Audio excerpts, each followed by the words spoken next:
أعوذ بالله من الشيطان الرجيم بسم الله الرحمن الرحيم إن تعذبهم فإنهم عبادك وإن تغفر لهم فإنك أنت العزيز الحكيم صدق اللہ العظیم۔ سورہ المائدہ آیت نمبر 118 آپ کے سامنے تلاوت کی ہے، جس کا ترجمہ کچھ اس طرح ہے۔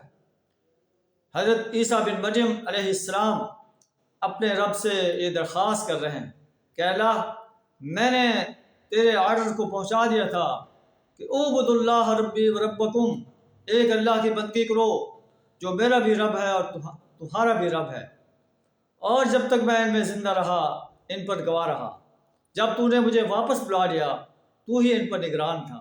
ان تعذبہم فإنہم عبادک، اے اللہ اگر تو انہیں عذاب دے تو تیرے بندے ہیں، اپنے بندوں کو عذاب دے۔ وَإِن تَغْفِرْ لَهُمْ، اے اللہ اگر تو انہیں معاف کر دے۔ فَإِنَّكَ أَنْتَ الْعَزِيزُ الْحَكِيمُ، تو بڑی طاقتور ذات ہے، تو بڑی غالب ہستی ہے، زبردست ہستی ہے۔ الحکیم، بڑی حکمت والی ذات ہے۔ اے اللہ اپنے بندوں پر تو اگر رحم فرما دے تو تجھ سے کون پوچھنے والا ہے۔